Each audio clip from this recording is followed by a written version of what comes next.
3 മാസം കാഴ്ചയില്ലായിരുന്നു പറഞ്ഞു. എക്സാക്ട്ലി എന്നാ സംഭവിച്ചേ? ശ്രുതിയുടെ കാഴ്ച നഷ്ടപ്പെട്ടുകൊണ്ടിരിക്കുകയാണ്. ആഗ്രഹം വേണത് തിരിച്ചു വരേണ്ടി വരും. അച്ഛൻ അസുഖം, അമ്മയ്ക്ക് അസുഖം, കാഴ്ച പോകുന്നു. എന്താണ് അപ്പോഴത്തെ ഒരു മാനസികാവസ്ഥ? ലൈഫ് അവസാനിപ്പിച്ചാലോ എന്ന് തോന്നി ഒരു ദിവസം എനിക്ക് തോന്നിയത്. കാരണം നൃത്തത്തിന്റെ ലോകം അത്ര രസകരമല്ല, തീരെ രസകരമല്ല. ഡാൻസിൽ ഒരു വേറെ തരത്തിലുള്ള ഒരു പെർസ്പെക്റ്റീവ്സ് ഉണ്ടെന്നൊക്കെ അറിയുന്നത് അവനിലൂടെയൊക്കെയാണ്. ലൈഫ് നമ്മളെ പഠിപ്പിക്കും. ഒരുപാട് റിജക്ഷൻസ്, ഒരുപാട് പെയിൻ, സഫറിങ്. മരണം സംഭവിക്കുമ്പോൾ ഉണ്ടോ, കൂടെയുണ്ടോ, ശ്രുതിയുണ്ടോ? ഉണ്ട്. അത് കുറച്ച് ദിവസം ആശുപത്രി കിടന്നിട്ടാണോ? ഇല്ല, ഒരാഴ്ച. ഈ സമയത്ത് വേണ്ടായിരുന്നു തോന്നിയിട്ടുണ്ടോ? നൃത്തത്തിലേക്ക് വരണ്ടായിരുന്നു തോന്നിയിട്ടുണ്ടോ?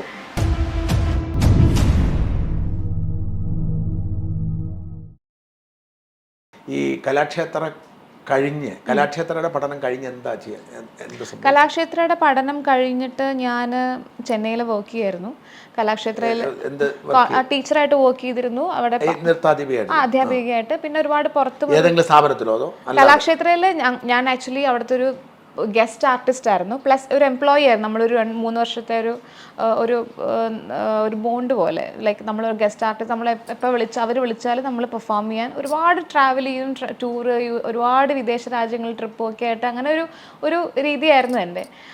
പിന്നെ പെട്ടെന്ന് എൻ്റെ അനിയൻ മരിച്ചു. ആ സമയത്തിൻ്റെ 2013 അനിയൻ മരിച്ചപ്പോൾ അച്ഛന് ഹാൻഡിൽ ചെയ്യാൻ പറ്റാതെ, അപ്പോൾ അച്ഛന് ഓൾറെഡി വയ്യാത്ത അവസ്ഥയൊക്കെയാണ്. പിന്നെ അമ്മയെ കുറച്ച് മെൻ്റലി ഡിപ്രഷനിലൊക്കെ പോയപ്പോൾ അച്ഛനൊരിക്കലും അമ്മയെ ഹാൻഡിൽ ചെയ്യാൻ പറ്റാത്ത സിറ്റുവേഷൻ വന്നപ്പോൾ ഞാൻ അവിടെ നിന്ന് തിരിച്ചു വരാനുണ്ടായത് ആക്ച്വലി. കാരണം കാരണം അച്ഛന് ജോലിക്ക് പോകണം, കാരണം നമ്മൾ ഫാമിലി റൺ ചെയ്യാൻ അച്ഛൻ പോയേ പറ്റൂ. പിന്നെ ഞാൻ അവിടെ നിന്ന് എല്ലാം ഡ്രോപ്പ് ചെയ്തിട്ട് വലിയ ജീവിതത്തിൽ നൃത്തത്തിന് വേണ്ടി മാറ്റിവെച്ച് അങ്ങനെ ഒരു സ്ഥലം ഉണ്ടായി. വല്ലാത്തൊരു ഇതല്ലായിരുന്നില്ല തിരിച്ചു വരുന്നത്? തീർച്ചയായിട്ടും. അത് നമുക്ക് പിന്നെ ആ സമയത്ത് നമുക്ക് ഒരുപാട് എനിക്ക് ഹെൽത്ത് ഇഷ്യൂസ് കുറച്ചുണ്ടായിരുന്നു. എൻ്റെ മുട്ടിന് കുറച്ച് ഒരു ഇഞ്ചുറി ഉണ്ടായിരുന്നു. എൻ്റെ കണ്ണിൻ്റെ കുറച്ച് പ്രശ്നങ്ങളുണ്ട്, കാഴ്ചയുടെ പ്രശ്നങ്ങളൊക്കെ. അപ്പോൾ അങ്ങനെ ഹെൽത്ത് ഇഷ്യൂസ് ആ സമയത്ത് വന്നു. ഞാൻ മാറി നിൽക്കേണ്ടി വന്നു. പിന്നെ ആ സമയത്ത് ഒബ്വിയസ്ലി നമുക്ക് വീട്ടിൽ തന്നെ ഇതെല്ലാം ഒരേ സമയത്ത് കണ്ണിൻ്റെ പ്രശ്നമൊക്കെ ആ സമയത്ത് തന്നെ? അതെ. ഞാനത് കേട്ടിട്ടുണ്ട്. അതെന്താ സംഭവിച്ചത്? അതിപ്പോൾ എല്ലാവരും ചോദിച്ചുകൊണ്ടിരിക്കുന്നത്. ഞാൻ ഡാൻസ് ക്ലാസ് ഇനോഗ്രേഷൻ നടന്നു റീസെൻ്റ്ലി എൻ്റെ. അപ്പോൾ അതിന് സമയത്ത് ഞാൻ ഡാൻസിൻ്റെ ഒരു ഹീൽ ചെയ്യുന്ന ഒരു അപ്രോച്ചിലേക്ക് ഞാൻ കാണാൻ ശ്രമിക്കുന്ന ഒരാളാണ്. അപ്പോൾ ആ സമയത്ത് ഞാൻ അനൗൺസ് ചെയ്തു എങ്ങനെ ഒരു സംഭവിച്ചു. പക്ഷേ ഓൺലൈൻ വീഡിയോക്കാരൊക്കെ അതൊക്കെ എടുത്ത് 3 മാസം കാഴ്ചയില്ലായിരുന്നു പറഞ്ഞു. അല്ല, ശരിക്കും അങ്ങനെയാണ്. പെട്ടെന്ന് ഞാൻ ഈ നീ ഇഷ്യൂസ് വന്ന സമയത്ത് ഞാനിങ്ങനെ റെസ്റ്റിലായിരുന്നു. ചെന്നൈയിൽ നിന്ന് വന്നു. മാനസിക വിഷമമൊക്കെയുള്ള സമയത്താണ് അച്ഛൻ്റെ ആരോഗ്യ പ്രശ്നം, അമ്മയുടെ ആരോഗ്യ പ്രശ്നം, അവിടെ ചെന്നൈ വിട്ടു പോകുന്നതിന്റെ പ്രശ്നം. അപ്പോ ആ സമയത്ത് ഭാഗ്യം സഹായിച്ചു. അപ്പോൾ അങ്ങനെ നീ ഇഷ്യൂള്ള സമയത്ത് ഡാൻസ് ചെയ്യാൻ പറ്റുന്നില്ല, അതൊരു പ്രശ്നം. അപ്പോൾ പെട്ടെന്ന് ഞാൻ വിളിച്ച് തലവേദന എടുത്തു ഭയങ്കരമായിട്ട്. ഒരു രാത്രി ഭയങ്കര തലവേദന എടുത്തു. അപ്പം ഞാൻ പിറ്റേ ദിവസം കണ്ണിങ് റെഡായിട്ടിരിക്കുന്നുണ്ട്. അപ്പോൾ അമ്മയുടെ അടുത്ത് പറഞ്ഞു, മമ്മി ഭയങ്കര കാർമേഘാണല്ലോ. എന്നിട്ട് മമ്മി ഒന്ന് നോക്കിയിട്ടിങ്ങനെ, കാരണം മാർച്ച് ഏപ്രിൽ മാസത്താണ്. അപ്പം ഞാനിങ്ങനെ ഇരുട്ട് ഫീൽ ചെയ്യുന്നു. അപ്പം മമ്മി നിനക്കെന്ത്? അപ്പം മമ്മി ഇങ്ങനെ നോക്കി. കുറച്ച് 2 ദിവസം കഴിയുമ്പോൾ എനിക്ക് ഫീൽ ചെയ്യാൻ തുടങ്ങി. അപ്പോൾ ഞാൻ വിചാരിച്ചു ഞാൻ പുറത്ത്, കാരണം അധികം ട്രീറ്റ്മെൻറ്റ് കഴിഞ്ഞിരിക്കുക, അവർ പുറത്ത് പോകാൻ പാടില്ല, വീട്ടിൽ തന്നെ ഇരുന്നിട്ടാണോ. പിന്നെ മനസ്സിലായി എനിക്കൊന്നും കാണുന്നില്ല, ബ്ലറാവാൻ തുടങ്ങി മൊത്തത്തിൽ. അപ്പോൾ കുറച്ച് എൻ്റെ ഇട്ടിരിക്കുന്ന വസ്ത്രങ്ങൾ ചില ഭാഗങ്ങൾ കളേഴ്സൊക്കെ ഇങ്ങനെ കാണാം. ഇപ്പോൾ സാർ ഇത്ര ദൂരം ഇരുന്നാൽ പോലും എനിക്ക് ഒരു ഫിഗർ ഉണ്ടെന്ന് മനസ്സിലാവും, പക്ഷെ ആരാ എന്താ ഒന്നും മനസ്സിലാവില്ല. കംപ്ലീറ്റ് ഒരു മൂഡലായിപ്പോയി മൊത്തത്തിൽ. പിന്നെ അങ്ങനെ തൃശ്ശൂർ അഹല്യ ഹോസ്പിറ്റലൊക്കെ ഡോക്ടർ ആൻ്റണി ഇപ്പോഴും സാർ കാണുമ്പോൾ എന്നെ പറഞ്ഞിട്ട് ഈ മിറാക്കിൾ എന്ന് പറഞ്ഞുകൊണ്ടിരിക്കും. കാരണം അപ്പോൾ അഹല്യ പോയി അവരിങ്ങനെ ഫുൾ ഡോക്ടേഴ്സ് ഫുൾ ഒബ്സർവേഷനിൽ വെച്ചു. അപ്പോൾ അങ്ങനെ 1 വീക്ക് കഴിഞ്ഞപ്പോഴേക്കും ഇങ്ങനെ കംപ്ലീറ്റ് അങ്ങ് നഷ്ടപ്പെട്ടുകൊണ്ടിരിക്കുക. അവർക്ക് റീസൺ ഇല്ല. എല്ലാ ടെസ്റ്റ് ട്യൂമർ ഉണ്ടോ എന്ന് നോക്കി, എല്ലാ സ്കാൻസും നടത്തി, എന്തെങ്കിലും പോയ്സൺ ഞാൻ കഴിച്ചിട്ടുണ്ടോ എന്ന് നോക്കി. കാരണം ചില പോയ്സൺസ് നമുക്ക് ഇങ്ങനെ റിയാക്ഷൻസ് വരാം. അങ്ങനെ ഉണ്ടായി. പിന്നെ മുംബൈയിൽ നിന്നും ഡൽഹിയിൽ നിന്നൊക്കെ റെറ്റിന സ്പെഷ്യലിസ്റ്റുകൾ വരുന്നു, നോക്കുന്നു. ഇവർക്ക് റീസൺ ഇല്ല. അപ്പോൾ പാർഷ്യലായിട്ട് എനിക്ക് ഞാൻ പറഞ്ഞില്ല, എവിടെയോ ഒരു ചെറിയ ഡോട്ട്, ഇങ്ങനെ ചെറിയൊരു വിഷൻ എൻ്റെ ഈ ഭാഗത്ത് കാണാം. അത് സ്റ്റെറോയിഡ് മാത്രമേ അവർക്ക് ഇഞ്ചക്ഷൻ ഉള്ളൂ, അത് അടിച്ചാൽ ചിലപ്പോൾ അതും കൂടെ പോവാമെന്ന് പറഞ്ഞു. എന്നിട്ട് സ്റ്റിറോയിഡ് കഴിച്ചാൽ ഒരു ഇഞ്ചക്ഷൻ അവർക്ക് സ്റ്റിറോയിഡ് ഉണ്ടായിരുന്നുള്ളൂ. അപ്പോൾ ആ ഇഞ്ചക്ഷൻ ചിലപ്പോൾ ഈ പാർഷ്യൽ സൈറ്റ് വരെ ചിലപ്പോൾ പോകാൻ നഷ്ടപ്പെടാമെന്ന് പറഞ്ഞു. സാറ് പറഞ്ഞു എനിക്ക് എന്താ അവർക്ക് ഒരു ഹെൽപ്ലെസ് ആയിപ്പോയി മൊത്തത്തിൽ. എന്താണെന്ന് മനസ്സിലാക്കുന്നത് എന്തെങ്കിലും ട്രീറ്റ് ചെയ്യണേ സിംറ്റംസിനെ ട്രീറ്റ് അലോപ്പതി ഈസ് ഓൾവേസ്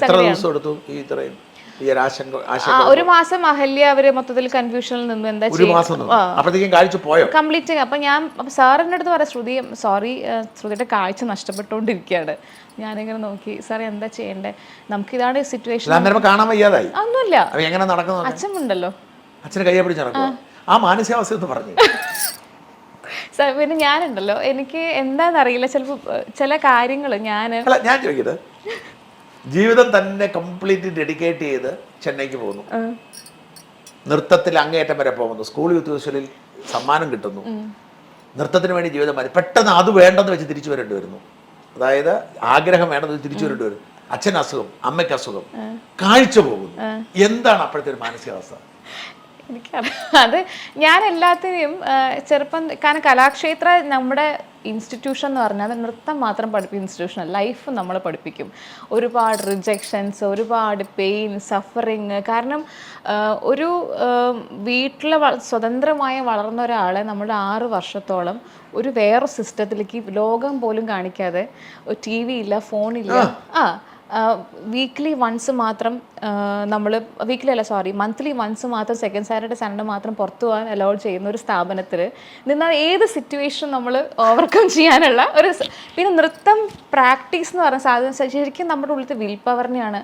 ഇവൻ പ്രാക്ടീസ് ചെയ്യുന്നു, നമ്മൾ പെർഫോം ചെയ്യുന്നു എന്നുള്ള ഒരു പെർഫോമിങ് ആർട്സിനപ്പുറത്ത് നമ്മൾ അറിയാതെ നമ്മുടെ ഉള്ളിലത്തെ ഒരു ഫയറിനെയും ഒരു വിൽ പവറിനെയും ഇത്, കാരണം ഒരു ഹ്യൂമൻ അനാറ്റമിനെ നമ്മൾ മൊത്തത്തിൽ മാറ്റി വേറൊരു ഫോമിലേക്ക് നമ്മൾ മാറ്റാണ്. നല്ല സത്യം പറഞ്ഞാൽ ഓരോ പൊസിഷൻസ് നമ്മൾ നിൽക്കുമ്പോഴും ഭയങ്കര പെയിൻഫുള്ളാണിത്.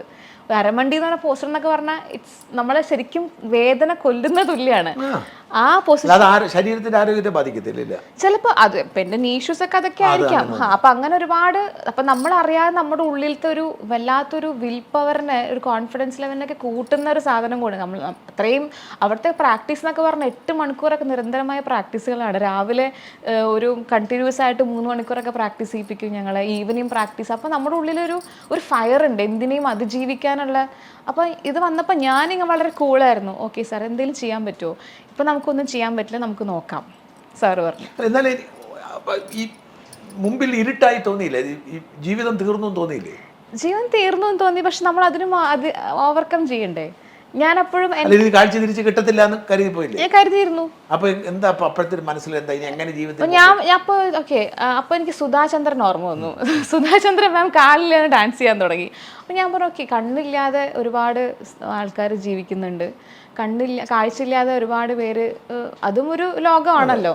അപ്പോൾ നമുക്കൊരു സാധനം ഇല്ലാതായിപ്പോയി, നമുക്ക് അടുത്ത ഒരു സെൻസിന് നമ്മൾ കൂടുതൽ ഫോക്കസ് ചെയ്യാൻ നോക്കും. അപ്പം ഞാൻ ചെവിങ്ങനെ ശബ്ദം ഒരുപാട് ഞാൻ എന്താ ചെയ്തത് വെച്ചാൽ, ഞാൻ ഒരുപാട് സ്പിരിച്വലി എന്ന് പറയാൻ പറ്റില്ല, ഞാൻ ഭയങ്കര ഈശ്വരവിശ്വാസമുള്ള ആളാണ്. ഞാൻ ലളിതാ സഹസ്രനാമം കേൾക്കുമായിരുന്നു. I use to listen continuously. അപ്പോൾ എൻ്റെ ഉള്ളിൽ ഇങ്ങനെ ഒരു, അപ്പോൾ എനിക്ക് ഡാൻസ് ചെയ്യണം എന്നൊരു തോന്നൽ വന്നു. അപ്പോൾ ഞാൻ ആദ്യം ചെയ്തത് അച്ഛനെ കൂട്ടി, ഞാൻ പ്രാക്ടീസ് ചെയ്യുന്ന ഒരു ചെറിയ റൂമുണ്ട്. അപ്പോൾ അവിടെ പോയിട്ട്, ഇത്രയേ ഉള്ളൂ റൂം. അപ്പോൾ അവിടെ പോയിട്ട് ഞാൻ എന്ത് ചെയ്യും, സെൻറ്ററിൽ നിർത്തി ഞാനിങ്ങനെ, അവർക്കത് കാണുമ്പോൾ ഭയങ്കര വിഷമമായിരുന്നു സത്യം പറഞ്ഞാൽ. കാരണം അച്ഛൻ്റെ മുമ്പിലേക്ക് അത് കാണിക്കാൻ അധികം പറ്റില്ല. കാരണം അച്ഛൻ അന്നേ ഓൾറെഡി ഹാർട്ട് പേഷ്യൻ്റ് ആണ്. അപ്പം അച്ഛന് ഞാൻ എന്ന് പറഞ്ഞാൽ എന്താ ജീവിതത്തിലെ ഏറ്റവും എന്താ പറയാ മൂല്യമായി കരുതുന്ന ഒരാളാണ് ഞാൻ. മേടിച്ചാണ്. അപ്പോൾ അച്ഛനും അമ്മയും കാരണം അനിയൻ മരിച്ച് കഴിഞ്ഞിട്ട് 1 കൊല്ലം ആവുന്നേ ഉള്ളൂ അവർക്ക്. അപ്പോൾ ആ സമയത്ത് ഇങ്ങനെയും മകൾക്ക് സംഭവിക്കണമെന്ന് പറഞ്ഞപ്പോൾ അവർക്ക്, കാരണം ഡാൻസും കാലിലും പ്രശ്നമായിട്ടിരിക്കും, കണ്ണും ഇല്ല എന്ന് പറയുമ്പോൾ വല്ലാത്തൊരു സിറ്റുവേഷനാണ്. അപ്പം ഞാൻ എന്ത് ചെയ്തു, ഇങ്ങനെ ഇതിൻ്റെ അളവ് എടുക്കാൻ തുടങ്ങി. 1 2 3 ഫ്രണ്ടിലേക്ക്, ലെഫ്റ്റിലേക്ക്, എങ്ങനെ റൈറ്റിലേക്ക്, എങ്ങനെ അളവ് എടുക്കാൻ തുടങ്ങി. ഞാൻ പ്രാക്ടീസ് ചെയ്യാൻ തുടങ്ങി. പ്രാക്ടീസ് ചെയ്യാൻ പതുക്കെ ചെയ്ത് തുടങ്ങി. പിന്നെ എൻ്റെ വീട്ടിനടുത്തുള്ളൊരു അമ്പലമുണ്ട്, ദേവീക്ഷേത്രത്തിൽ ഞാൻ പോയിട്ട്, അപ്പോൾ എന്നും അച്ഛനെ കൊണ്ടാക്കി അവിടെ ഞാൻ ഇപ്പോഴും ഇരിക്കുന്നൊരു സ്ഥലമുണ്ട്. അവിടെ പോയിട്ടിരുന്നിട്ട് ഞാനിങ്ങനെ ഈ ലളിതാ സഹസ്രനാമം ഇങ്ങനെ ജപിച്ച് അവസാനം എനിക്കൊരു തോന്നൽ വന്നു. അപ്പോൾ അതിനു മുമ്പ് ഒരു ആയുർവേദ ഡോക്ടറെ കണ്ടായിരുന്നു. അപ്പോൾ അദ്ദേഹം പറഞ്ഞൊരു കാര്യം ചെയ്യാം, 21 days ഫുൾ ഡീറ്റോക്സ് ചെയ്യാൻ ബോഡി. പറയാൻ പറ്റില്ല, മറ്റൊരു ഉപേക്ഷിച്ചു. അവരുപേക്ഷിച്ചു. കാരണം അവിടുന്ന് മുംബൈയിൽ നിന്നും ഡോക്ടേഴ്സൊക്കെ വന്നവർക്കൊന്നും ചെയ്യാനില്ല, കാരണം റീസൺ അറിയുന്നില്ലല്ലോ. ട്രീറ്റ്മെൻറ്റ് ചെയ്യണമെങ്കിൽ റീസൺ ഉണ്ട്. അപ്പം എനിക്കൊരു വിശ്വാസം, ആയുർവേദത്തിൽ കുറച്ച് വിശ്വാസമുള്ള ആളാണ്. അപ്പം ഞാൻ എങ്ങനെയാണ് ഈ ഡോക്ടർ, ഈ ആയുർവേദ ഡോക്ടർ? എൻ്റെ അനിയനെ ട്രീറ്റ് ചെയ്തിരുന്ന ഡോക്ടറാണ്. അനിയനെ പല കാര്യങ്ങൾക്കും ഡോക്ടർ രാമചന്ദ്രൻ എന്ന് പറഞ്ഞിട്ടുള്ള തൈക്കാട്ടുശ്ശേരിയിൽ ഉണ്ടായിരുന്നതാണ്.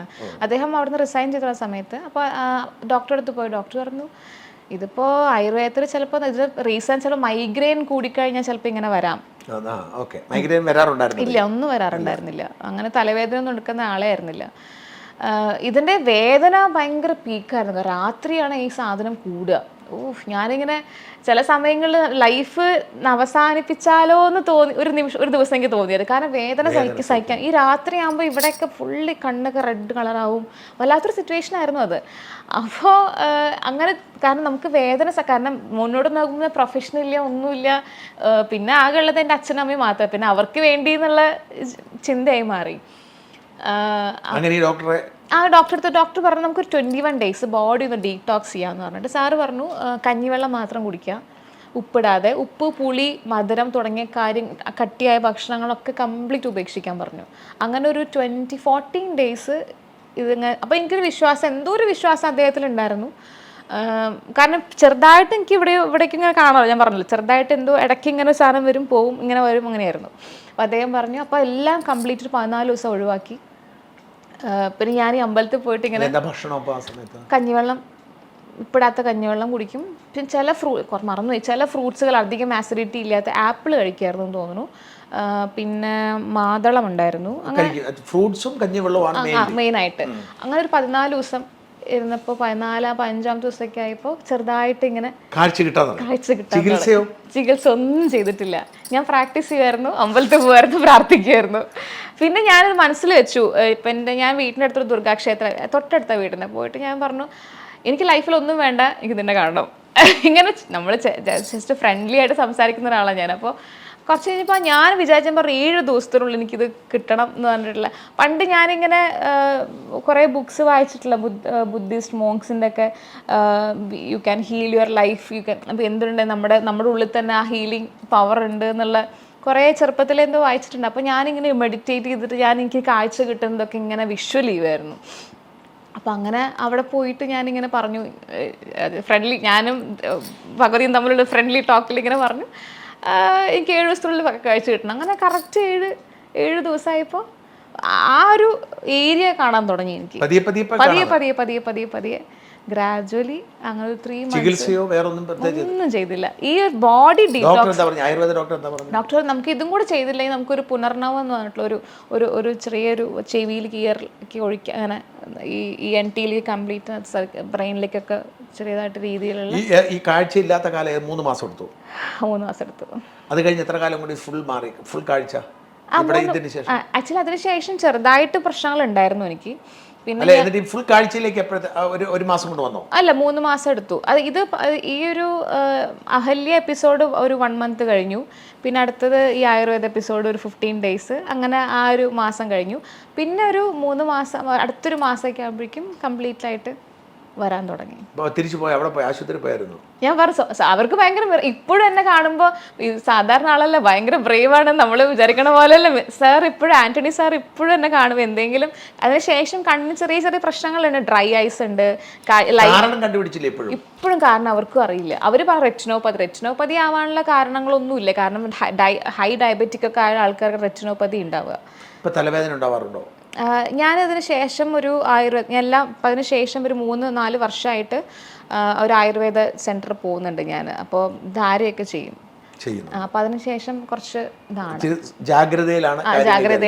വേറെ തലവേദന, ആ ട്രീറ്റ്മെൻറ്റ് കഴിഞ്ഞതിന് ശേഷം എനിക്ക് തലവേദന വരാറില്ല.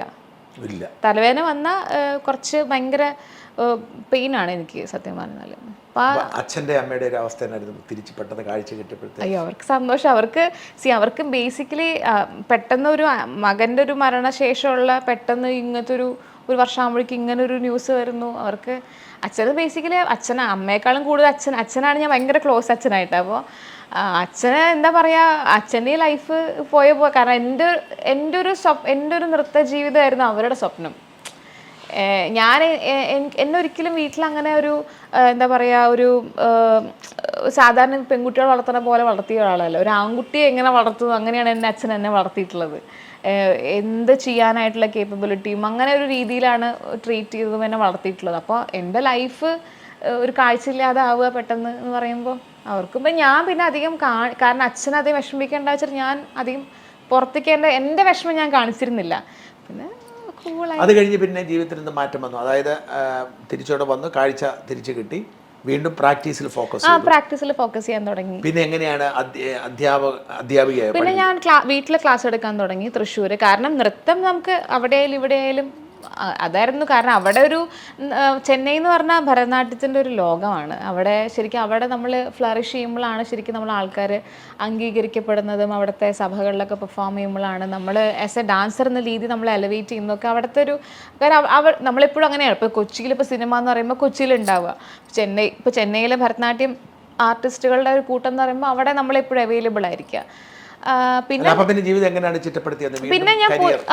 ഇവിടെ സത്യം പറഞ്ഞാൽ ഇവിടെ വന്നപ്പോഴാണ് കുറച്ചും കൂടെ ഞാൻ as an artist as A dancer develop ചെയ്യാൻ തുടങ്ങിയത്. കാരണം അവിടെ എല്ലാത്തിനും ആൾക്കാരുണ്ട്. ഇപ്പം നമുക്കൊരു ഒരു ഒരു ഒരു പുതിയ പാട്ടെടുത്തു, പുതിയ കൃതി എടുത്തു, അതിൻ്റെ മീനിങ് ചോദിക്കണം, അന്വേഷിക്കണം. അപ്പം നമുക്ക് ചുറ്റും അപ്പം നമുക്ക് പരിചയമുള്ള ആൾക്കാരുടെ അടുത്ത് പോകാം. ഇവിടെ ആയപ്പോഴാണ് സത്യം പറഞ്ഞാൽ ശരിക്കും ഒറ്റയ്ക്ക് നമ്മൾ കൂടുതൽ പഠിക്കാൻ തുടങ്ങിയത്. സെൽഫ് ലേണിംഗ് കുറച്ചും കൂടെ തുടങ്ങിയത് ഇവിടെ വന്നപ്പോഴാണ്.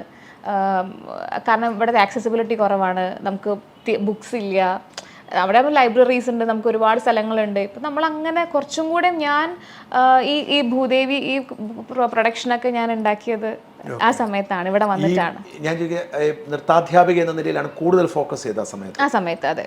ഒപ്പം പെർഫോമൻസ് പോവായിരുന്നു. പിന്നെ നൃത്തത്തിന്റെ ഒരു നമ്മൾക്ക് ഒരു പോയിന്റിൽ അതും ഞാൻ സ്റ്റോപ്പ് ചെയ്യേണ്ടെന്നല്ല, കുറച്ച് ഞാൻ പിൻവലിഞ്ഞു. കാരണം പ്രതിഫലത്തിന്റെ പ്രശ്നം. അത് കാരണം നൃത്തം നമ്മൾ എത്ര സ്റ്റേജ് ചെയ്യുമ്പോഴും നമ്മൾ അങ്ങോട്ട് പേ ചെയ്യേണ്ട അവസ്ഥയാണ്. ഇപ്പൊ ചെന്നൈയിലാണെങ്കിൽ പോലും സ്റ്റേജിനൊക്കെ നമ്മൾ പേ ചെയ്യണം, നമ്മൾ ഓർക്കസ്ട്രയ്ക്ക് നമ്മൾ പേ ചെയ്യണം, അങ്ങനെയൊക്കെയായിരുന്നു. ഒന്നുമില്ല. ടീച്ചിങ്ങിലൂടെ മാത്രം സത്യം പറയാൻ ഒരു പെർഫോമർക്ക് നമുക്ക് വല്ലാത്ത അവസ്ഥയാണ്. ഇപ്പൊ നമുക്കൊരു പ്രോഗ്രാം ചെയ്ത് വരണമെങ്കിൽ നമുക്കൊരു ഓർക്കസ്ട്രയും ഒക്കെ കൂടെ ചെയ്യുന്ന 50,000 60,000 എക്സ്പെൻസ് ആണ്. അത് നമ്മൾ മുടക്കണം. നമ്മളെ വിളിക്കുന്നവർ തരില്ല. അല്ലെങ്കിൽ ഒരു വലിയ ലെവലിൽ എത്തണം. മേതിൽ ദേവിക്ക് നല്ല പ്രതിഫലം കിട്ടുമായിരിക്കും. ചേച്ചിക്ക് ഇനീഷ്യൽ സ്റ്റേജിലൊക്കെ ഇതൊക്കെ അനുഭവിച്ചിട്ടുണ്ടായിരിക്കും. കാരണം പ്രതിഫലം കൊടുക്കാൻ നമ്മുടെ ഒരു ആവശ്യം പോലെയാണ്. ഇപ്പോൾ നമ്മൾ പെർഫോം ചെയ്യുക, നമ്മൾ പേ ചെയ്യുക, നമ്മൾ പെർഫോം ചെയ്യുക, പേ ആൻഡ് പെർഫോം. ഇപ്പോൾ ഒരുപാട് എലിഗേഷൻ, ഒരുപാട് ക്യാമ്പയിനൊക്കെ ചെന്നൈയിലൊക്കെ നടക്കുന്നുണ്ട്. ഈ സമയത്ത് വേണ്ടായിരുന്നു തോന്നിയിട്ടുണ്ടോ? നൃത്തത്തിലേക്ക് വരണ്ടായിരുന്നു തോന്നിയിട്ടുണ്ടോ?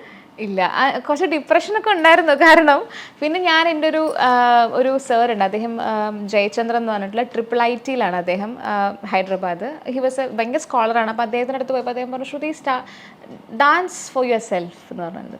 അപ്പോൾ ഞാൻ എന്തുണ്ടെങ്കിലും പ്രാക്ടീസ് മുടക്കാത്ത ഒരാളാണ് ഞാൻ.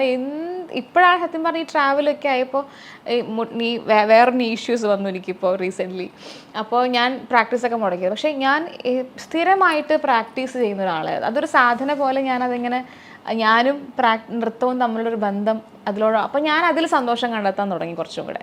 കാരണം നമുക്ക് വീട്ടിലെ ആവശ്യങ്ങളൊക്കെ നമുക്ക് പ്രയോറിറ്റി ചെയ്ത സമയത്ത്, നമുക്ക് വീട്ടിലെ പ്രയോറിറ്റീസ് നമ്മൾ ചെയ്യണ സമയത്ത് നമുക്ക് നമ്മുടെ ആവശ്യങ്ങൾ മാറ്റി വെക്കില്ലേ. നമുക്ക് സിനിമയിലേക്ക് വന്നതിന് ശേഷം പക്ഷേ സ്ഥിതി മാറിയില്ലേ? നൃത്തത്തിന് വിളിക്കുമ്പോൾ പ്രതിഫലം കിട്ടാൻ തുടങ്ങിയില്ലേ? കാരണം എന്താ സാർ, നമ്മളെ ഒരു പേര് കുറച്ചും കൂടെ മാറി. ഇപ്പോൾ ശ്രുതി ജയ എന്ന് പറയുമ്പോൾ അധികം ആൾക്കാരും ഇപ്പോഴേക്കും ഇപ്പോൾ സാറും പന്നേശ്വരല്ലേ അറിയുന്നത്. അപ്പോൾ ഇപ്പോൾ ഇവിടെ കേരളത്തിൽ എന്ന് പറയുമ്പോൾ വെച്ചാൽ കൂടുതൽ അമ്പല പരിപാടികളും അങ്ങനെയൊക്കെയാണ്. അപ്പോൾ അവിടെ കാണാൻ വരുന്ന ഓഡിയൻസിന് ആരാ ശ്രുതി ജയ എന്നറിയില്ല. ഇപ്പം അങ്ങനെ ഒരു വളരെ ഫേമസ് ആയിട്ടുള്ള വളരെ ഇതായിട്ടുള്ളൊരു സിനിമ ആർട്ടിസ്റ്റാണ്. പേര് തരത്തിൽ ഒരുപാട് അവർ ഫേമസ് ആണെങ്കിൽ അവർക്ക് നമ്മൾ ചോദിക്കുന്ന, ഇപ്പോഴും ഞാൻ അമ്പലങ്ങളിൽ ചോദിച്ചു കഴിഞ്ഞാൽ പ്രതിഫലം തരാൻ ഭയങ്കര ബുദ്ധിമുട്ടുള്ള ആൾക്കാരുണ്ട്. ഇപ്പം റീസെൻ്റ്ലി ഞാൻ പേര് പറയുന്നത് വലിയൊരു അമ്പലമാണ്, ഞാൻ ആ പ്രോഗ്രാം വേണ്ട വെച്ചവർ തരുന്നില്ല. ഈ ശിവരാത്രിക്ക് എനിക്ക് പ്രോഗ്രാം തൃശ്ശൂരുള്ളൊരു അമ്പലം തന്നെയാണ് വളരെ. അപ്പോൾ നിങ്ങൾ തൃശ്ശൂരുകാരല്ലേ, ഫ്രീ ആയിട്ട് ചെയ്യണ്ടേ? അപ്പോൾ അതാ സിറ്റുവേഷൻ അങ്ങനെയാണ്. നൃത്തത്തിന്റെ ലോകം അത്ര രസകരമല്ല, തീരെ രസകരമല്ല. ഇപ്പോൾ ആത്മസാക്ഷാത്കാരം മാത്രമാണ്. അത്രേ ഉള്ളൂ. പിന്നെ നമ്മൾ ഒരുപാട് പഠിപ്പിച്ച് വർക്ക്ഷോപ്സ് ഒക്കെ ചെയ്ത് അപ്പം ഞാൻ ഒരുപാട് ഓൺലൈൻ ക്ലാസ് ഈവൻ കോവിഡിന് മുമ്പ് ഓൺലൈൻ ക്ലാസ് ഒക്കെ തുടങ്ങിയ ആളാണ്. ഒരുപാട് വർക്ക്ഷോപ്സ് ചെയ്യുമായിരുന്നു. ഇപ്പം എത്ര സ്റ്റുഡൻസ് ഉണ്ട്? സ്റ്റുഡൻസ് ശരിക്കും പറഞ്ഞ ഒരു ഓഫ്ലൈനിൽ വന്ന് പഠിക്കുന്ന ഒരു കുറച്ച് പേരേ ഉള്ളൂ. ഞാൻ കാരണം ഓൺലൈൻ ഒരു 25-30 സ്റ്റുഡൻസ് ഉണ്ട്. അത് നമ്മൾ കൺട്രോൾ ചെയ്ത് നിർത്തുന്നതാണോ? കൺട്രോൾ ചെയ്ത് നിർത്തുന്നത്. കാരണം എല്ലാം എനിക്ക് ഒരു മാനേജ് ചെയ്യാൻ പറ്റുന്നില്ല ഇപ്പോൾ ഈ ഷൂട്ടും ഒക്കെ ഉള്ളത് കൊണ്ട്. അപ്പോൾ ഞാൻ കുറച്ച് ചെറിയ കുട്ടികളെ പഠിപ്പിക്കുന്നത് ഞാൻ കുറവാണ്. കൂടുതൽ അഡ്വാൻസ്ഡ് ആയിട്ടുള്ള ടീച്ചേഴ്സും കുറച്ചും കൂടെ അഡ്വാൻസ്ഡ് ആയിട്ടുള്ള കുട്ടികൾക്ക് ക്ലാസ് എടുക്കുന്നത്. അപ്പോൾ കുറച്ചും കൂടെ എനിക്കത് കംഫർട്ടബിൾ ആണ്. കാരണം ചെറിയ കുട്ടികളെ പഠിപ്പിക്കുമ്പോഴും കമ്മിറ്റ്മെൻറ്റാണ്. നമ്മൾ അവർക്ക് സമയം കൊടുത്തില്ല വേറൊരാളെ വെച്ച് പഠിപ്പിക്കാൻ എനിക്ക് താല്പര്യമില്ലാത്തത് കൊണ്ടാണ്. കാരണം എൻ്റെ അടുത്തേക്ക് പഠിക്കാൻ വരുന്നതല്ലേ. ഈ സിനിമയിൽ അഭിനയിക്കാൻ തുടങ്ങുന്നതിന് മുമ്പ് അച്ഛൻ മരിച്ചോ? ഇല്ല, അഭിനയിച്ച് 2 വർഷമായിരുന്നു. 4 വർഷം. ഈ അനിയനെ കുറിച്ചോടെ നമ്മൾ പറഞ്ഞിട്ട്, കാരണം ഇത്ര അറ്റാച്ച്ഡ് ആയെന്ന് പറഞ്ഞില്ല. അനിയനെ യഥാർത്ഥത്തിൽ സംഭവിച്ചു. അനിയൻ സെർബൽ പാൽസിയുള്ള കുട്ടിയായിരുന്നു. ജനിച്ചപ്പോൾ തന്നെ അങ്ങനെ തന്നെയായിരുന്നു. ബെഡ്ലി കുറേ വേരിയേഷൻസ് ഉണ്ടല്ലോ. അവൻ ബെഡ് റിട്ടൺ തന്നെയായിരുന്നു കംപ്ലീറ്റ്ലി. അവന് ഇഷ്ടം എന്താ പറയുന്നത്, ഞാൻ സത്യം പറഞ്ഞാൽ ഈ ഒരു ഡാൻസിൽ ഒരു വേറെ തരത്തിലുള്ള ഒരു പേഴ്സ്പെക്റ്റീവ്സ് ഉണ്ടെന്നൊക്കെ അറിയുന്നത് അവനിലൂടെയൊക്കെയാണ്. കാരണം അവൻ ഇതൊക്കെ മ്യൂസിക്കും ഡാൻസും ഭയങ്കര ഇഷ്ടമായിരുന്നു. അപ്പോൾ പാട്ട് പാടുന്ന ഇഷ്ടമാണ്. ഡാൻസ് ചെയ്യുമ്പോൾ മൂവ്മെന്റ്സ് ഇങ്ങനെ സംസാരിക്കില്ലായിരുന്നു. അപ്പോൾ അവൻ്റെ സംസാരിക്കില്ല. റിയാക്ഷൻസ് ഉണ്ടാവും. ശബ്ദമൊക്കെ ഇങ്ങനെ ഉണ്ടാക്കും. അമ്പൂന്ന വിളിക്കുക, ശബ്ദങ്ങളൊക്കെ ഉണ്ടാക്കും. സന്തോഷം വന്നാൽ. പിന്നെ ഇഷ്ടമുള്ള ഒരാൾ മോഹൻലാലാണ്. അപ്പോൾ അവനെ ലാൽ സാറിനെ കൊണ്ട് കാണിക്കുന്നത് ഭയങ്കര ആഗ്രഹമായിരുന്നു എനിക്ക്. പക്ഷെ അന്നൊന്നും സിനിമയിൽ ഞാൻ ഉണ്ടായിരുന്നില്ലല്ലോ. അത് ലാൽ സാറിനെ കാണുമ്പോൾ പ്രത്യേക ഒരു ശബ്ദങ്ങളുണ്ട്. ഇങ്ങനത്തെ കുട്ടികൾ അവരുടെ സന്തോഷം വൈകാരികമായിട്ടുള്ള മുഹൂർത്തങ്ങൾ അവരിങ്ങനെ ശബ്ദം ഉണ്ടാക്കും. ചിലപ്പോൾ ചില ബോഡി മൂവ്മെന്റ്സിൽ ഇങ്ങനെ ചിലപ്പോൾ ഇഷ്ടമുള്ള അത് നമുക്കറിയാം അവന് ഇഷ്ടമുള്ള കാര്യങ്ങൾ ചെയ്യുമ്പോൾ. പിന്നെ ഇഷ്ടമുള്ള സച്ചിൻ ടെണ്ടുൽക്കറാണ്. 2 പേരാണ് ഭയങ്കര ഇഷ്ടം. പിന്നെ അമ്മ ഇങ്ങനെ എപ്പോഴും ഇങ്ങനെ കാണിച്ചു കൊടുക്കും ലാലേട്ടൻ സച്ചിൻ ഇങ്ങനെ പറഞ്ഞു. ചിലപ്പോൾ അതും കൂടി ആയിരിക്കാം ഒരു പക്ഷെ അവന് ഇത്ര ഇഷ്ടം. നമ്മൾ ലാൽ സാറിന്റെ എല്ലാ സിനിമകളും അവനെ കൊണ്ട് കാണിക്കാറുണ്ട് തിയേറ്ററിലൊക്കെ പോയിട്ട്. ലാലേട്ടൻ്റെ സിനിമ വേറെ ആരും സിനിമ അങ്ങനെ കണ്ടിട്ടില്ല. പിന്നെ CID മൂസ പറഞ്ഞിട്ടുള്ള സിനിമ ഇഷ്ടമാണ്. പിന്നെ കുറേ കാണിക്കാം റിപ്പീറ്റ് ചെയ്യും, കാണിക്കാൻ പറയും. അപ്പൊ ഇങ്ങനെ നമ്മളെ നോക്കും. അവന് വീണ്ടും അമ്മയാണ്. അമ്മയുടെ മടിയിൽ തന്നെ ഫുൾ ടൈം ഉണ്ടായിരിക്കും അവൻ. അങ്ങനെയായിരുന്നു ഒരു. എന്നിട്ട് മരണം 18 വയസ്സ് വരെ ഉണ്ടായിരുന്നു നമ്മുടെ കൂടെ. ഈ കുട്ടികൾക്ക് ആക്ച്വലി ഒരു റെസിസ്റ്റൻസ് പവർ വളരെ കുറവായിരിക്കും. ഞാൻ ഇങ്ങനത്തെ കുട്ടികളെ ട്രീറ്റ് ചെയ്യുന്നു. ഇപ്പം തെറാപ്പിയൊക്കെ ചെയ്യുന്നുണ്ട്. ഇപ്പോൾ ഡാൻസ് തെറാപ്പി. അപ്പോൾ അനിയിൽ നിന്ന് പഠിച്ചതാ. അത് വേറെ സ്റ്റോറി ഉണ്ട്. അപ്പോൾ അവൻ മരണം വളരെ, ഞാൻ ചെന്നൈയിലായിരുന്ന സമയത്ത് പെട്ടെന്ന് അമ്മ വിളിച്ചു. ഇങ്ങനെ രാവിലെ അമ്പൂര് സുഖമില്ലാത്ത പോലെയുണ്ട്. പെട്ടെന്ന് ഒരു തലേദിവസം പനി വന്നു. നെക്സ്റ്റ് ഡേ അമ്മ മരുന്നിങ്ങനെ കൊടുത്തുകൊണ്ടിരിക്കുമ്പോൾ പെട്ടെന്ന് കണ്ണടച്ചു. അതുണ്ട് പനി വന്നിട്ട് റെസിസ്റ്റൻസ് കുറഞ്ഞു വരും കുട്ടികൾക്ക് ഒരു പരിധി കഴിയുമ്പോൾ. അതായത് ഒരു 15 വയസ്സ് കഴിഞ്ഞപ്പോൾ തന്നെ ഇവന് കൂടുതൽ ഫിക്സ് വരാൻ തുടങ്ങി, കൂടുതൽ വീക്കാവാൻ തുടങ്ങി, ഡൗൺ ആയിട്ട്. അങ്ങനെ തോന്നില്ല ഈ പ്രായം വരെയൊക്കെ ഏകദേശം പ്രതീക്ഷിച്ചുള്ളായിരിക്കും അല്ലേ? അങ്ങനത്തെ കുട്ടി ചില ആൾക്കാർ ഡോക്ടർ അങ്ങനെ ഇറ്റ്സ് ഡിപ്പെൻഡ്സ് ഓൺ പീപ്പിൾ. ചില ആൾക്കാർ ഒരുപാട് ജീവിതം അതെ അങ്ങനെ ഒരുപാട് ഇവൻ പിന്നെ ബെഡ് റിട്ടൺ ആയതുകൊണ്ട് കംപ്ലീറ്റ്ലി എപ്പോഴും ഫിക്സ് വരാൻ തുടങ്ങി. എപ്പോഴും ഒരു പരിധി കഴിഞ്ഞപ്പോൾ ഭയങ്കര എപ്പോഴും ഫിക്സ് വരാൻ തുടങ്ങി. ഡാൻസ് തെറാപ്പിയിലേക്ക് പോകുന്നത് കലാക്ഷേത്രയിൽ പഠിക്കുന്ന സമയത്ത് ഞാൻ പറഞ്ഞല്ലോ സ്കോളർഷിപ്പ് ആയിരുന്നു. അപ്പോൾ ഈവനിങ് എനിക്ക് ക്ലാസ് എടുക്കണമായിരുന്നു. കാരണം എനിക്ക് എന്തെങ്കിലും തരുമ്പോൾ ഞാൻ അവർക്ക് എന്തെങ്കിലും കൊടുക്കണമല്ലോ. അപ്പോൾ ഞാൻ പാർട്ട് ടൈം ആയിട്ട് കോളേജിന് ശേഷം അവിടെ തന്നെ പാർട്ട് ടൈം പഠിച്ചുകൊണ്ടിരിക്കുമ്പോൾ തന്നെ ക്ലാസ്സസ് എടുക്കുമായിരുന്നു. അപ്പോൾ ഈവനിങ് 4:30 to 5:30 ആയിരുന്നു എൻ്റെ ക്ലാസ് ടൈം. അപ്പോൾ അതിൽ ജനനി എന്ന് പറഞ്ഞിട്ടുള്ളൊരു കുട്ടി ഒരു ദിവസം വന്നു. അപ്പോൾ ജനനി വരുന്ന സമയത്ത് ലെഫ്റ്റ് സൈഡ് ഇങ്ങനെ വലിച്ചിട്ടാണ് വന്നുകൊണ്ടിരുന്നത്. ഓക്കെയാണ്. അമ്മ ആൻറ്റി വിദ്യ എന്ന ആൻറ്റിയുടെ പേര്. ആൻറ്റി പിടിച്ചിട്ട് അവൾ വന്നപ്പോൾ പറഞ്ഞു. അപ്പോൾ ഞാനിങ്ങനെ നോക്കി. ഷീസ് ഒരു അന്ന് ജനനിക്ക് 10-11 വയസ്സ്. ഷീസ് കുറച്ച് തടിയുണ്ട് ജന്നി ഭയങ്കരമായിട്ട്. നമ്മൾ കാണുന്ന പ്രായത്തിനേക്കാളും ഓവറായിട്ടുള്ള മെച്യൂരിറ്റി ജനയുടെ മുഖത്തുണ്ട്. അപ്പോൾ ആൻറ്റി പറഞ്ഞു ജന്നി നോർമൽ കുട്ടിയായിരുന്നു. ജന്നിക്ക് ഒരു ആക്സിഡൻറ്റ് സംഭവിച്ചു 8 വയസ്സുള്ള സമയത്ത്. അപ്പോൾ ആ സമയത്ത് ബ്രെയിൻ ഇഞ്ചുറി സംഭവിച്ചിട്ട് ഒരു 6 മാസം കുട്ടി കോമയിലായിരുന്നു. കോമയിൽ നിന്ന് പിന്നെ എണീറ്റപ്പോൾ ഈ നടക്കാനൊക്കെ ഫുൾ ബോഡി കംപ്ലീറ്റ് കയ്യിൽ നിന്ന് പോയി നടക്കാൻ പറ്റും. എല്ലാവരും എടുത്തോണ്ട് അവളെ ബ്ലിങ്ക് ചെയ്യാൻ വരെ പഠിപ്പിച്ചിരുന്നു എന്ന് പറഞ്ഞു ആൻറ്റി. അപ്പോൾ അതിനുശേഷം ആ കുട്ടി ഹോർമോൺ ഇംബാലൻസ് വന്ന് മെനിസ്ട്രേഷനൊക്കെ ലൈക്ക് 8 വയസ്സിലൊക്കെ അങ്ങനെ വലിയ കുട്ടിയായി. അപ്പോൾ അങ്ങനത്തെ ഒരു ഇത് വന്നപ്പോൾ ഇവർ ഒരു പൂന്തോട്ടം എന്ന് പറഞ്ഞിട്ടുള്ള ഒരു ഹോസ്പിറ്റൽ ഉണ്ടല്ലോ ചെർപ്പളശ്ശേരി. അതെ ചെർപ്പളശ്ശേരി പൂന്തോട്ടത്തിൽ. അതെ പ്രകാശൻ തമ്പി എനിക്കറിയില്ല. പൂന്തോട്ടം. അപ്പോൾ അവിടെ പോയിട്ടാണ്. അപ്പോൾ അവിടുത്തെ ഡോക്ടർ, പക്ഷെ ഞാനൊക്കെ പറയണ ഹീസ് വെരി വെൽ, അത്രയും അറിവുള്ളൊരു മനുഷ്യനാണ് കേട്ടോ ഡോക്ടർ രവി സാർ. അപ്പോൾ അദ്ദേഹം, ഞാൻ അവിടെ ട്രീറ്റ്മെൻറ്റ് പോകുന്ന ആളോട് ഞാൻ പറയുന്നത്, കാരണം അദ്ദേഹം ഇത് ഈ ആൻറ്റിയുടെ അടുത്ത് പറഞ്ഞു ഭരതനാട്യം ഇനി ക്ലാസിക്കൽ ഫോംസ് പഠിപ്പിക്കണം. അവിടെ പോയിട്ടാണ് കുട്ടി നടക്കാനൊക്കെ ട്രീറ്റ്മെൻറ്റിന് ശേഷം നടക്കാനൊക്കെ തുടങ്ങിയത്. അതിനുശേഷം ഇവർ എൻ്റെ അടുത്ത് വന്ന് പറഞ്ഞു ഇങ്ങനെ ഒരു ആയുർവേദ ഡോക്ടർ സജസ്റ്റ് ചെയ്തു ക്ലാസിക്കൽ ഡാൻസ് പഠിപ്പിക്കണമെന്ന്. അപ്പം ഞാൻ വിചാരിച്ചു അന്നാണ് ആദ്യമായിട്ട് എന്തിനായിരിക്കും അദ്ദേഹം ക്ലാസിക്കൽ ഡാൻസ് പഠിക്കണമെന്ന്. പിന്നെ ഞാൻ പഠിപ്പിക്കാൻ തുടങ്ങിയപ്പോൾ ഒരു 1 ഇയർ കഴിഞ്ഞപ്പോൾ ഇവളുടെ ലെഫ്റ്റ് മൂവ്മെൻ്റ് ഒക്കെ ഇമ്പ്രൂവ് ആവാൻ തുടങ്ങി. അപ്പം നമ്മൾ ഡാൻസിലെന്ന് വെച്ചാൽ നമ്മൾ മനുഷ്യൻ, നമ്മൾ ഹ്യൂമൻ ബോഡി നമ്മൾ എല്ലാം ഒരു സൈഡ് ചെയ്യുന്നു, ഒരു സാധനം ഒരു സൈഡ് എടുക്കുള്ളൂ, നമ്മൾ അടുത്ത സൈഡ് എടുക്കില്ല. അപ്പോൾ നമ്മൾ ഡാൻസിൽ നമ്മൾ എല്ലാ മൂവ്മെൻറ്റ്സും റൈറ്റും ലെഫ്റ്റും ചെയ്യും. അങ്ങനെയാണ് അതിൻ്റെ ഒരു കൊറിയോഗ്രാഫി കമ്പോസിഷൻ. ചെയ്യാൻ പറ്റത്തില്ലല്ലോ. ഇല്ല, അവൾ നടക്കാൻ തുടങ്ങിയില്ല. അപ്പോൾ ഞാനവൾ ട്രെയിൻ ചെയ്യാൻ തുടങ്ങി. അപ്പോൾ ഈ left and right coordination improve ആയപ്പോൾ ലെഫ്റ്റ് സൈഡ് ഇമ്പ്രൂവ് ആയി. അപ്പോൾ നടക്കാൻ തുടങ്ങി. അപ്പോൾ അങ്ങനെയാണ് ഡാൻസ് മൂവ്മെന്റ് തെറാപ്പി എന്നുള്ളൊരു തെറാപ്പി ഉണ്ട് എന്നുള്ള സാധനം അങ്ങനെയുള്ളതായിരുന്നു. ഏത് അങ്ങനെ ഒരു ഡാൻസ് തെറാപ്പി എന്നൊരു സങ്കല്പം ഉണ്ട് അപ്പോഴും ഓൾറെഡി ഉണ്ട്. അത് നമ്മുടെ ഇന്ത്യയിൽ അത്ര ഫേമസ് അല്ല എന്നുള്ളൂ. US-ലും UK-ലൊക്കെ ഒരുപാട് യൂണിവേഴ്സിറ്റീസ് ഉണ്ട് അതിന് ഡാൻസ് മൂവ്മെന്റ് തെറാപ്പി പഠിപ്പിക്കുന്ന കോഴ്സുകളുണ്ട്. പക്ഷെ ഇന്ത്യയിൽ വളരെ കുറവാണ്.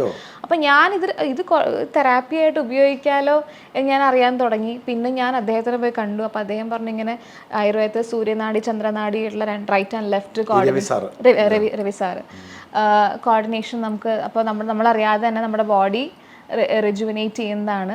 അപ്പം ജന്നിക്ക് അങ്ങനെ സംഭവിച്ചതെന്നും പറഞ്ഞു ആക്ച്വലി. അപ്പം അങ്ങനെയാണ് ഇതിൻ്റെ സാധ്യതകൾ ഞാൻ അറിയുന്നത്, അതിനെക്കുറിച്ച് പഠിക്കാൻ തുടങ്ങുന്നത്, റിസർച്ച് തുടങ്ങുന്നത്. പിന്നെ ഞാൻ പോപ്പോൾ മേഴ്സി ഹോം എന്ന തൃശ്ശൂരുള്ള അവിടെ പോയിട്ട് ക്ലാസ് എടുക്കാൻ തുടങ്ങി. ഇതൊക്കെ എൻ്റെ ഒരു സന്തോഷത്തിൻ്റെ ഭാഗമായിട്ട്. പിന്നെ തൃശ്ശൂർ ലയൺസ് ക്ലബിൻ്റെ കൊലാബ് ചെയ്തിട്ട് കുറച്ച് നാൾ അവിടെ ക്ലാസ് എടുത്തിരുന്നു ഞാൻ. കുട്ടികൾ അവിടെ എല്ലാ തരത്തിലുള്ള കുട്ടികൾ വരായിരുന്നു. മെൻ്റലായിട്ട് കുട്ടികൾ, ബ്ലൈൻഡ് ആയിട്ടുള്ള കുട്ടികൾ, ഈ ലൈക്ക് വീൽ ചെയറിലിരിക്കുന്ന കുട്ടികൾ, അങ്ങനെ ഒരു കൂട്ടം കുട്ടികളെ ഞാൻ അന്ന് കൈകാര്യം ചെയ്തിരുന്നു. ഒരു 2000 റിസൾട്ട് ഉണ്ടായിരുന്നു, നല്ല റിസൾട്ട്. പക്ഷെ ഞാനിതൊന്നൊരു സന്തോഷത്തിന്, എൻ്റെ ഒരു സന്തോഷത്തിന് വേണ്ടി ചെയ്തതാ. പക്ഷെ അനിയനോട് ശ്രമിച്ചു, അത് കഴിഞ്ഞായിരിക്കും അല്ലേ? അനിയനിൽ നിന്നാണല്ലോ എനിക്ക് ഇത് കിട്ടിയത്. കാരണം അവൻ ഡാൻസ് റിയാക്ഷൻ ചെയ്യാൻ തുടങ്ങുന്നു, പാട്ട് കേൾക്കുമ്പോൾ ഭയങ്കരമായിട്ട് സന്തോഷിക്കുന്നു. കാരണം ഇവരുടെ ഉള്ളിൽ സന്തോഷം എന്ന് പറഞ്ഞ സാധനം ക്രിയേറ്റ് ചെയ്യാൻ പറ്റും, എസ്പെഷ്യലി മൂവ്മെൻറ്റ്സ് കൊണ്ട്. ചില കുട്ടികൾ വളരെ ഇങ്ങനെ ഇരിക്കുകയാണ് കൂടുതൽ. അപ്പോൾ നമ്മൾ അറിയാതെ അവരെ കൈയൊക്കെ ചലിപ്പിക്കുമ്പോൾ അവർ പോലും അറിയാതെ അവർക്ക് ആഗ്രഹം ഉണ്ടാവുകയാണ്. പിന്നെ നമ്മളും കൂടെ കാണിച്ചു കൊടുക്കില്ല അവർക്ക്. എസ്പെഷ്യലി ഇന്നത്തെ കുട്ടികൾ ട്രെയിനറാണ് ഏറ്റവും ഇമ്പോർട്ടൻറ്റ്. ട്രെയിനർ ചെയ്യണ കാണുമ്പോൾ ഇവരും അത് പരിശ്രമിക്കാൻ നോക്കും. ഞാനിപ്പോൾ ഇവിടെ റോട്ടറി എറണാകുളം റോട്ടറി ക്ലബ്ബായിട്ട് കമ്പൈൻ ചെയ്തിട്ട് കുറച്ച് സ്കൂൾസിൽ ഇപ്പോൾ സ്റ്റാർട്ട് ചെയ്തിട്ടുണ്ട്. വീണ്ടും ഡാൻസ് ക്ലാസ്സിന്റെ പ്രോഗ്രാംസ് ഞാൻ പോയി ചെയ്യാറുണ്ട്. സിനിമ ചെയ്യും. നമ്മൾ അനിയനെ കുറിച്ച് പറഞ്ഞു, അച്ഛനെ കുറിച്ചാണ് കൂടുതൽ പറയേണ്ടത്. പ്രത്യേകിച്ച് അച്ഛനുമായിട്ട് വളരെ അടുപ്പമാണ്. ശരിക്കും എവിടെയാണ്? തൃശ്ശൂർ എവിടെയാണ്? അച്ഛൻ തൃശ്ശൂരുകാരനാണോ? തൃശ്ശൂരുകാരനാണ് അച്ഛൻ. എവിടെയായിരുന്നു? വളർക്കാവ് എന്ന് പറയും. തൃശ്ശൂർ റൗണ്ടിൽ നിന്ന് ഒരു 5 കിലോമീറ്റർ ഉള്ളൂ ഞങ്ങളുടെ സ്ഥലത്തേക്ക്. അച്ഛനൊരു വലിയ സംഗീതത്തോട്, നൃത്തവുമായി ബന്ധപ്പെട്ട സംഗീതത്തിന്റെ ആളാണെന്നറിയാം. അതിന്റെ പശ്ചാത്തലം എങ്ങനെയാണ്? അച്ഛൻ എങ്ങനെയാണ്? അച്ഛൻ കുടുംബപരമായിട്ടുണ്ടോ? അല്ല, അച്ഛൻ കുടുംബപരമെന്ന് പറഞ്ഞാൽ അവർ വളരെ വളരെ കഷ്ടപ്പെട്ട് ഭയങ്കര ഭക്ഷണം പോലും അത്ര ബുദ്ധിമുട്ടി വളർന്ന ഒരു കുട്ടിക്കാലമായിരുന്നു അച്ഛൻ്റെ. പിന്നെ അച്ഛനെ സ്കൂളിലത്തെ ടീച്ചേഴ്സാണ് അച്ഛൻ പാടുണ്ടെന്ന് അറിഞ്ഞപ്പോൾ അച്ഛൻ രാവിലെ, അമ്മ പറഞ്ഞ കേൾക്കാം, രാവിലെ ഒരുപാട് ആൾക്കാർ വേറെ ജോലിക്കൊക്കെ, അവിടെ വിറക് കമ്പനിയൊക്കെ ഉണ്ടായിരുന്നു അച്ഛന്. അങ്ങനെ രാവിലെ അച്ഛൻ ഒരുപാട് ജോലിക്ക് പോയിട്ടാണ് സ്കൂളിൽ പോവുക. ടീച്ചേഴ്സാണ് സ്കൂളിൽ അച്ഛൻ്റെ വസ്ത്രങ്ങളൊക്കെ മേടിച്ചു കൊടുക്കുന്നതും അച്ഛനെ പാട്ട് പഠിപ്പിച്ചതൊക്കെ സ്കൂളിൽ ഇന്ദിര എന്ന് പറഞ്ഞ ടീച്ചർ ഇപ്പോഴും ഉണ്ട്. ടീച്ചർ എപ്പോഴും പറയും. പിന്നെ ഫാമിലി നോക്കേണ്ട ഒരു കാര്യം വന്നപ്പോൾ അച്ഛന് ഇതൊക്കെ പഠിക്കാൻ, ഡിഗ്രിയൊക്കെ ചെയ്യണമെന്ന് ഭയങ്കര ആഗ്രഹമായിരുന്നു +2 ശേഷം. പക്ഷെ അച്ഛന് വീട്ടിലൊരു സാമ്പത്തിക അവസ്ഥ കൊണ്ട് അച്ഛൻ പിന്നെ അങ്ങനെ കണ്ടിന്യൂ ആയിട്ട് പെർസ്യൂ ചെയ്യാൻ പറ്റിയില്ല. പിന്നെ അച്ഛൻ അങ്ങനെ അങ്ങനെ ഏതോ ഒരു ടീച്ചർ ആദ്യം ഇങ്ങനെ കണ്ടു, ഡാൻസിന് പാടി തുടങ്ങിക്കൂടെ എന്ന് പറഞ്ഞു. അങ്ങനെ ഡാൻസിന് പാടി തുടങ്ങിയതാണ്. അങ്ങനെ കരിയറായി വന്നു. അങ്ങനെ കരിയറായി 30, 35, 40 വർഷം. ഡാൻസിന് പാടുക എന്ന് പറയുമ്പം അതായത് ഇപ്പോഴും അങ്ങനെയാണ്, പാട്ടുകാരുണ്ടോ ഡാൻസ്? തീർച്ചയായിട്ടും. ഇപ്പൊ നമ്മൾ യൂത്ത് ഫെസ്റ്റിവലൊക്കെ CD ആക്കിയത് മാത്രം, ഓഡിയോ റെക്കോർഡ് ആക്കി മാത്രം. അല്ലെങ്കിൽ നമുക്ക് ഡാൻസിന് പക്കമേളം ഇമ്പോർട്ടന്റ് ആണല്ലോ. അപ്പം പാട്ടുകാരുണ്ടാവണം, പാട്ടുകാരൻ, മൃദംഗം, അതില് പാട്ട് റെക്കോർഡ് അല്ലാതെ പാടാൻ തന്നെയാണ്. തീർച്ചയായിട്ടും. അത് ശരിക്കും അതിന്റെ ട്രഡീഷണൽ ഫോം അതാണ് ശരിക്കും. അങ്ങനെ അച്ഛൻ ചെറുപ്പം മുതലേ കല്യാണത്തിന് മുമ്പേ ഇതിലിറങ്ങി. അച്ഛന്റെ ഒരു ഡിഗ്രി കഴിഞ്ഞപ്പോ തന്നെ അച്ഛൻ ഇതിൽ തുടങ്ങി, പാടാനൊക്കെ തുടങ്ങി. പിന്നെ അച്ഛൻ പക്ഷെ അതേത് നൃത്തം? ഭരതനാട്യത്തിന് കേരളത്തിൽ ഇപ്പൊ ഡാൻസ് പ്രോഗ്രാം എന്ന് പറയുമ്പോൾ എല്ലാം ഭരതനാട്യം, കുച്ചിപ്പുടി എല്ലാം മിക്സ്ഡ് ആയിട്ടാണ് വെച്ച് പെർഫോം. ഇവിടുത്തെ ഒരു രീതി അങ്ങനെയാണ്. ഇപ്പൊ ചെന്നൈ പോയാലാണ് കുറച്ചും കൂടെ ഒരു ഐറ്റം മാത്രം, ഒരു ഡാൻസ് ഫോം മാത്രം. ഇവിടെ അങ്ങനെ മിക്സ്ഡ് ആയിട്ടായിരിക്കും എല്ലാം ഉണ്ടാവുക. മങ്ങാട് കെ നടേശൻ എന്ന് പറഞ്ഞിട്ടുള്ള ഒരു മാഷ് തൃശ്ശൂരുണ്ട്. അദ്ദേഹത്തിന്റെ അടുത്ത് ടീച്ചേഴ്സ് പഠിപ്പിച്ചു എന്ന് പറഞ്ഞല്ലോ ഞാൻ. അപ്പൊ അദ്ദേഹം ആ മാഷിന്റെ അടുത്ത് വിട്ട്, അദ്ദേഹം ഈ കഴിഞ്ഞ കൊല്ലം മരിച്ചത്, പഠിച്ചിട്ട് പിന്നെ തുടങ്ങി. പിന്നെ അച്ഛൻ്റെതായിട്ടുള്ള ഒരു ക്രിയേഷൻ, അച്ഛൻ കുറച്ചും കൂടി ഫോക്കസ്ഡ് ആയത് ഫോക്ക് മേഖലകൾ.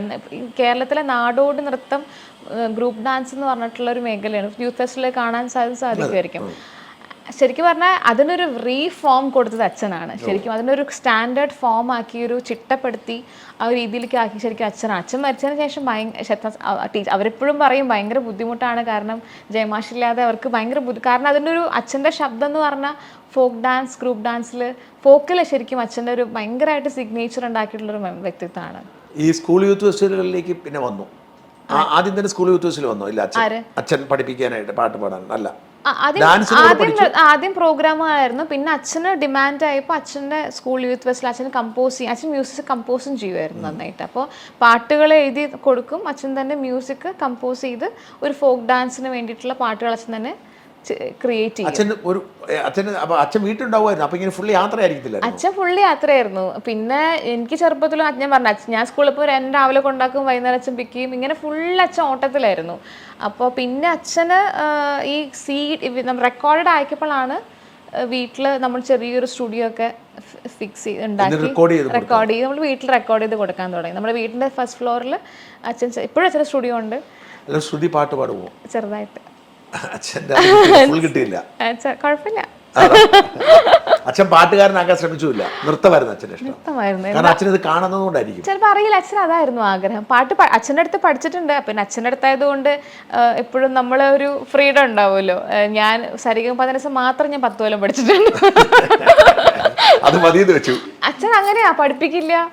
അതുകൊണ്ട് ശരിയായില്ല. ഭയങ്കര സ്ട്രിക്റ്റ് ആണ് ആ കാര്യത്തിൽ. ഞാൻ എൻ്റെ പ്രാക്ടീസ് പ്രൊഫഷൻ രീതിയിൽ അച്ഛൻ വന്നു കഴിഞ്ഞാൽ വളരെ സ്ട്രിക്റ്റ് ആണ്. അവിടെ ഒരു മകളെന്നുള്ള കോംപ്രമൈസും ഇല്ല. ഞാൻ എൻ്റെ മകനെ കൊണ്ടുവിട്ടതാ, 2 ആഴ്ച സരിഗമ പറഞ്ഞ എനിക്ക് വേണ്ടെന്ന് നിർത്തിയിട്ടു. ഞാൻ ഒരു 10 കലാക്ഷേത്രം പോണ സരിഗമ മാത്രമേ എനിക്കറിയുള്ളൂ.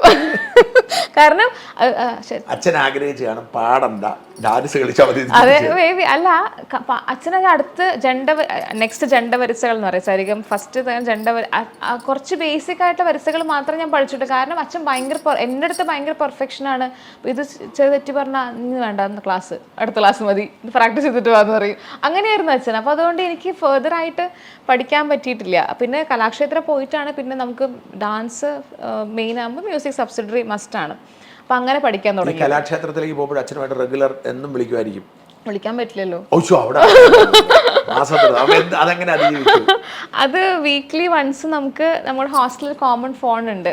അപ്പോൾ അതിൽ നമുക്ക് അച്ഛൻ വിളിക്കും. അപ്പോൾ വാർഡൻ വിളിക്കും, ശ്രുതിനെ കണക്ട് ചെയ്യാൻ പറയും, സംസാരിക്കാൻ 5 മിനിറ്റ് 10 മിനിറ്റ് അത്രേ ഉള്ളൂ. പിന്നെ നമുക്കൊരു പണ്ടൊരു കാർഡൊക്കെ ഉണ്ടായിരുന്നു. ഇങ്ങനെ ഈ നമ്പർ അടിച്ച് ഒരു കാർഡിൽ 100 രൂപയ്ക്ക് റീചാർജ് ചെയ്യുന്നൊരു കാർഡൊക്കെ ഉണ്ട്. അപ്പോൾ ആ കാർഡ് നമ്മൾ ആ ലൈൻ നമ്പർ അടിച്ചു കഴിഞ്ഞാൽ ആ കാർഡിൻ്റെ നമ്പറും പ്ലസ് ഈ നമ്പറും അടിച്ചു കഴിഞ്ഞാൽ അങ്ങനെ വീട്ടിലേക്ക് വിളിക്കാം. അങ്ങനെ വീക്ക്ലി വൺസ്. ബേസിക് നമ്മൾ മറന്നു പോകും.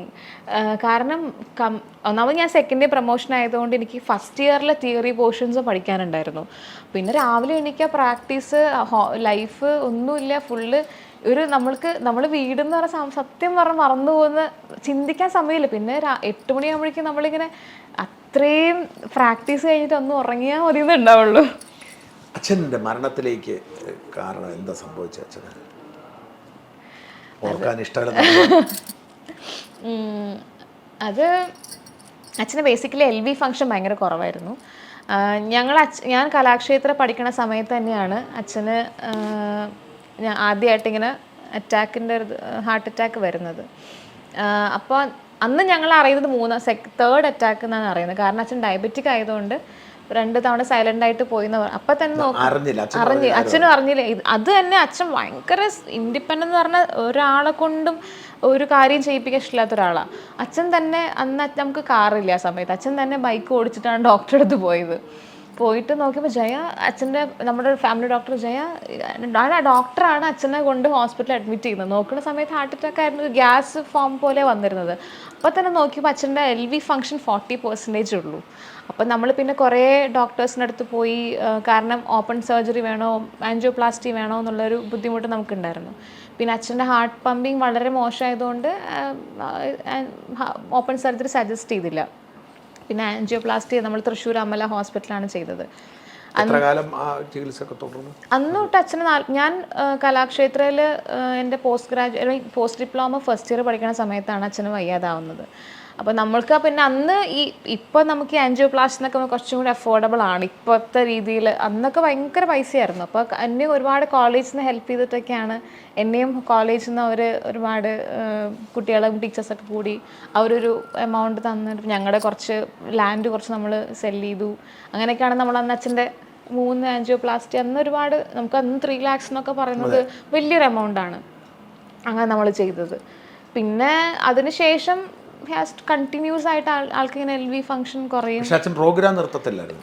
അച്ഛൻ ഡെയിലി രാവിലെ 5:30 യോഗ ചെയ്യും, 5:30 to 6:30 യോഗ ചെയ്യും. അത് കഴിഞ്ഞ് ഡെയിലി ആൾ പ്രാക്ടീസ് ചെയ്യും, പാട്ട് പ്രാക്ടീസ് ചെയ്യും 1 മണിക്കൂർ, ഡെയിലി നടക്കും. അച്ഛൻ്റെ ചിട്ടയായിട്ടൊരു ജീവിതമായിരുന്നു. ലൈക്ക് അങ്ങനെയല്ല, അച്ഛന് ഭയങ്കര അവസാനം വരെ ഉണ്ടായിരുന്നില്ലേ?